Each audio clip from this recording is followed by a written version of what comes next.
The medical bay hummed with soft blue light as Dr. Marcus Webb approached the examination pod.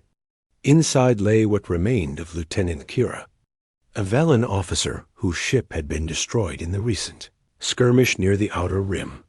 Her species was known across the galaxy for their crystalline exoskeletons and remarkable regenerative abilities. But the woman before him bore little resemblance to the proud warriors he had studied in xenobiology texts. Her once luminous carapace was cracked and darkened, with entire sections missing along her left side. The delicate neural filaments that typically glowed with bioluminescence hung limp and gray. When Marcus entered, her 3 eyes, the only part of her that still held any vitality, tracked his movement with a mixture of fear and resignation. "Please," she whispered in broken standard, her translator implant struggling through damaged circuits. "My body is all I have left. Please be gentle." Marcus felt his chest tighten. In his 15 years as a military physician, he had treated countless species, but something about her plea struck deeper than usual. The Velens were a defeated people now, their homeworld glassed by the Chromath Empire just 3 months prior. Refugees scattered across the galaxy, most ending up in labor camps or worse. "I'm here to help you," Marcus said softly, pulling up a stool beside the pod. "My name is Marcus. I'm going to do everything I can to ease your pain." Kira's middle eye blinked slowly, a Velen gesture of disbelief. "Humans do not help. Humans take. I have heard the stories from the camps." Marcus paused, understanding the weight of her words. Humanity's reputation in the galactic community was complicated at best. They were newcomers, aggressive and unpredictable, having clawed their way to relevance through sheer stubborn refusal to die. Many species saw them as little better than the Chromath, just another predator species with delusions of civilization. "I know what you've heard," Marcus said, meeting her gaze. "But I'm asking you to give me a chance. Let me show you that some stories are wrong." He began his examination with painstaking care, his movements slow and deliberate. Every touch was announced beforehand, every procedure explained in detail. When he needed to clean the damaged sections of her carapace, he warmed the solution first, knowing from his research that Velens were sensitive to temperature changes.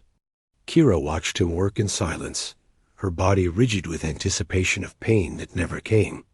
Human hands, she had been told, were clumsy and rough, suited only for violence and destruction. Yet these hands moved with surprising precision, guided by an obvious knowledge of her physiology that she had not expected.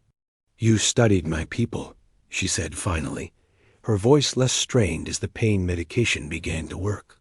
"I studied everyone I could," Marcus replied, carefully sealing a crack in her thorax with specialized biofoam. "When I took my oath to heal, I meant all people, not just my own." "Why?" The question came out almost accusatory. "Humans are conquerors. Why waste time learning to heal those you could simply dominate?" Marcus sat back, considering his answer. "Do you know what HFY means?" Kira's translator took a moment to process the acronym. "Humanity, forget yeah. It is a battle cry, yes? Your warriors shout it when they charge." A slight smile crossed Marcus's face. "Close. It means humanity. Forget, yeah?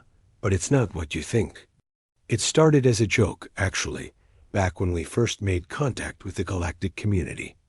Everyone assumed we would be like every other predator species, violent, territorial, short-sighted. And sure, we have our moments. But then something interesting happened." He resumed his work, applying a neural stimulator to her damaged filaments. "We started proving we could be more than that. A human freighter captain gave up her cargo to save a Drellian colony ship.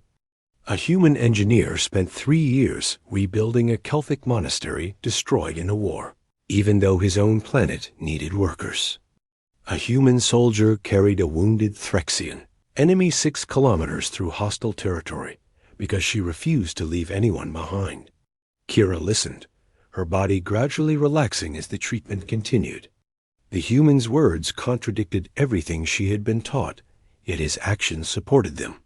He worked for hours, never rushing, never causing unnecessary pain.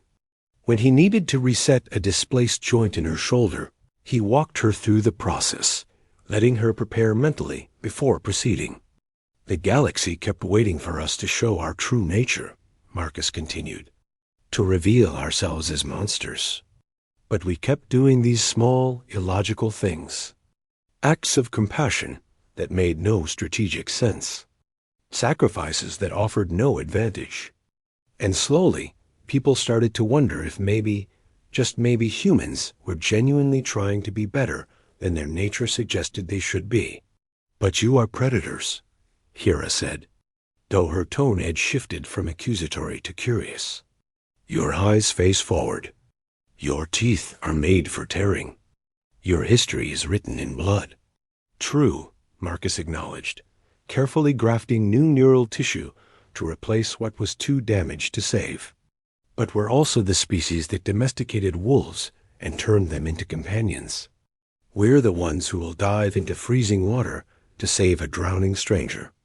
We cry at sunsets and write poetry about loss and paint pictures of things that don't exist. We're contradictions, Kira. Maybe that's what makes us human."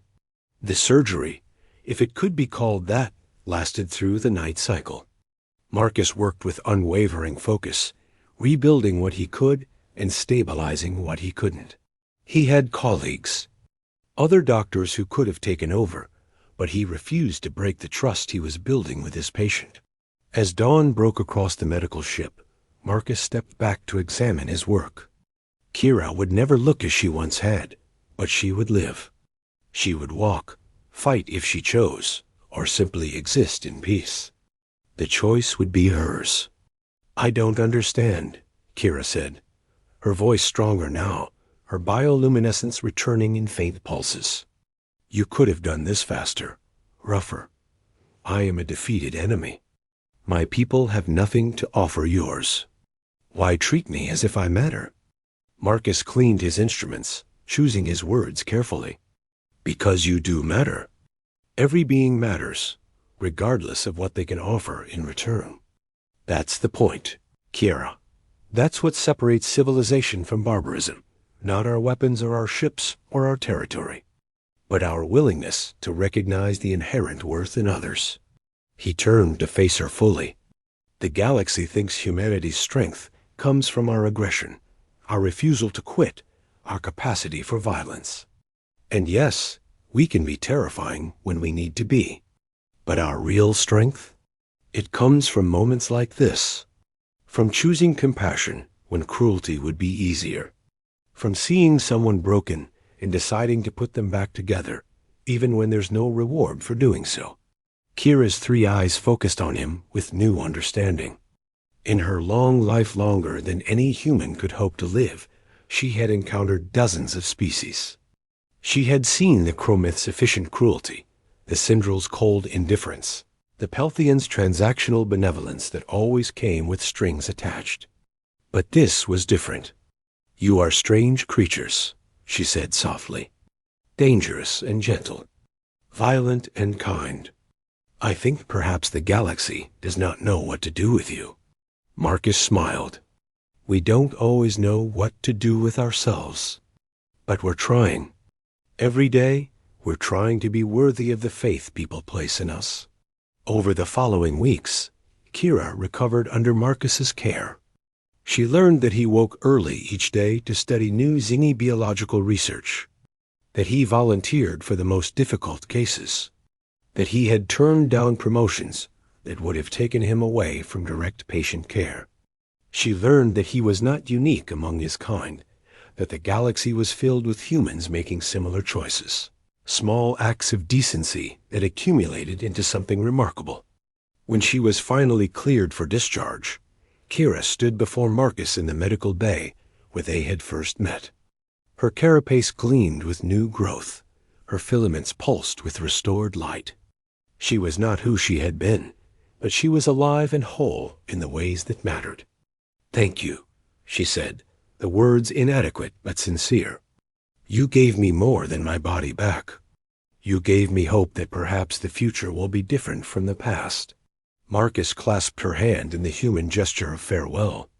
The future is always different.